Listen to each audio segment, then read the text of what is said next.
అందరికీ నమస్కారం. ఏ ఈ సినిమా విషయంలో ఎక్కడ ఒక్క నిమిషం, 1 సెకండ్.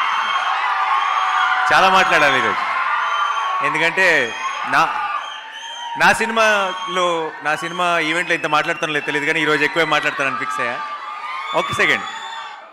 సో నేను యాక్చువల్లీ మీరు ఇందాక ఏవీ ప్లే చేశారు కదా సుమ గారు, పబ్లిక్ రెస్పాన్స్ అని చెప్పి, అది ప్లే చేయకుండా ఉండాల్సిందే. ఎందుకంటే ఇంకేం చెప్తాము, మేము సినిమా చూసిన వాళ్ళం. సో కనీసం నా స్పీచ్ అయిపోయిన తర్వాత ప్లే చేయాల్సిందే ఆ ఏవి. నేను సినిమా చూశాను, 35 అన్న సినిమా చూశాను. నేను ఈ మధ్యకాలంలో చూసిన one of the most beautiful Telugu cinema 35. And ఇది యూత్కి ఎక్కుతుందా, లేదంటే ఇంకో ఏజ్ గ్రూప్కి ఎక్కుతుందా, మాస్కి ఎక్కుతుందా, క్లాస్కి ఎక్కుతుందా, ఇదంతా నాకు తెలియదు, అది ఎలా మాట్లాడాలో కూడా నాకు తెలియదు. బట్ ఒక విషయం మాత్రం చెప్తున్నాను, ప్రతి అమ్మ ప్రతి నాన్న వాళ్ళ పిల్లల్ని తీసుకొని వెళ్ళాల్సిన సినిమా. అండ్ అందరికీ కూడా చాలా పర్సనల్గా రెసొనేట్ అయ్యే సినిమా. వాళ్ళు ఇందాక నివి చెప్పినట్టు, ఒకరోజు స్కూల్ ఏమన్నా మిస్ అయినా సరే ఏమీ నష్టం లేదు. ఎందుకంటే ఆ ఒక్కరోజు మీరు కనుక స్కూల్ బదులు థియేటర్కి తీసుకెళ్ళి 35 చూపిస్తే ఆ రోజు స్కూల్లో నేర్చుకునే దానికంటే థియేటర్లో ఎక్కువ నేర్చుకుంటారు. అండ్ నాకు సరిపోదా శనివారం లాంటి సినిమాలు కూడా మళ్ళీ మళ్ళీ వస్తాయేమో, కానీ 35 లాంటివి మళ్ళీ రావు.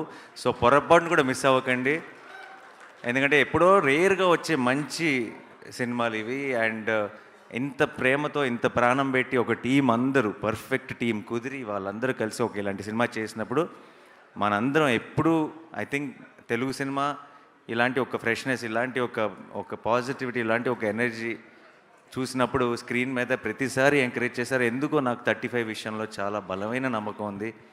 రేపు 6th తర్వాత ఇది చిన్న కథ కాదు. ఐ థింక్ దీని సక్సెస్ స్టోరీ ఇది చిన్న కథ కాదు. 6th తర్వాత అది ప్రూవ్ అవుతుందని నేను బలంగా నమ్ముతున్నా. అండ్ ఇది సినిమా విషయానికి వస్తే అందరూ ఎంతో గొప్పగా పర్ఫామ్ చేశారు, అందరు టెక్నీషియన్స్లో ఎంతో గొప్పగా పనిచేశారు. నాకు ఈ సినిమాకి పనిచేసిన టీం అందరూ కూడా, అటు దర్శి కానీ, నివి కానీ, వివేక్ కానీ, లేదంటే డైరెక్టర్ కానీ, నికేత్ కానీ, ఐ థింక్ వీళ్ళందరూ నాకు ఇండియాలో ఉన్న మంచి టెక్నీషియన్లు అందరూ కలిసి ఒక సినిమా తీస్తున్నారు. వీళ్ళందరూ కలిసి ఒక సినిమా తీస్తున్నారంటే నా బెట్ వీళ్ళ మీదే ఉంటుంది. వీళ్ళే మంచి సినిమా తీస్తారని నమ్ముతాను. అండ్ నేను నమ్మినట్టే తీశారు కూడా, అంత అద్భుతమైన బ్యూటిఫుల్ సినిమా తీశారు. అండ్ ఎవరితో స్టార్ట్ చేయను, రానాతో స్టార్ట్ చేస్తా. మా వాడు ప్రజెంట్ చేస్తున్నాడు ఈ సినిమాని. చాలామంది అంటుంటారు ఈ మధ్య దట్ చాలా టాలెంట్ని ఇంట్రడ్యూస్ చేస్తున్నాను, లేదంటే చాలామంది యంగ్స్టర్స్ని ఎంకరేజ్ చేస్తున్నానని.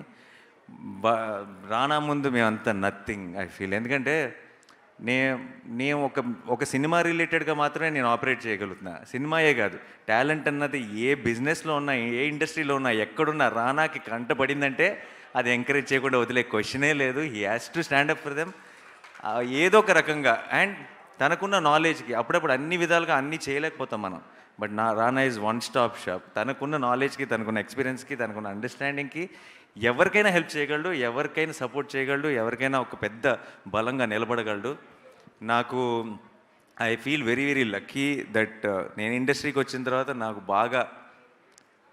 నాకు ఇండస్ట్రీకి వచ్చేసిన తర్వాత ఒక ఫ్రెండ్ ఉన్నారు. అంటే నేను మామూలుగా పెద్దగా ఇంట్లోంచి కదలను, కొంచెం ఇంట్రోవర్ట్. ఒక బలమైన ఫ్రెండ్ ఉన్నాడు అన్న ఒక ధైర్యం కూడా ఇచ్చాడు నాకు ఫస్ట్ నుంచి. నేను ఎప్పుడైనా నేను ఒక్కడనే ఉంటే ఆ టైం నేను వాటితో స్పెండ్ చేయడానికి ఇష్టపడతాను. It feels like it's my solo time. నా పర్సనల్ స్పేస్ లాగా అనిపిస్తుంది రానాతో కూర్చున్నప్పుడు. రానా, ఐఎమ్ సో హ్యాపీ ఈ సినిమాని నువ్వు ప్రజెంట్ చేయడం. నాకు ఆ సర్కిల్ కంప్లీట్ అయిపోయిన ఫీలింగ్ వస్తుంది. ఐ రియలీ విష్ ఇది రానాకి, టీం మొత్తానికి చాలా ఒక స్పెషల్, ఒక ఫెదర్ ఇన్ ద క్యాప్ అవ్వాలి ఈ సినిమాని మనస్ఫూర్తిగా కోరుకుంటున్నాను. అండ్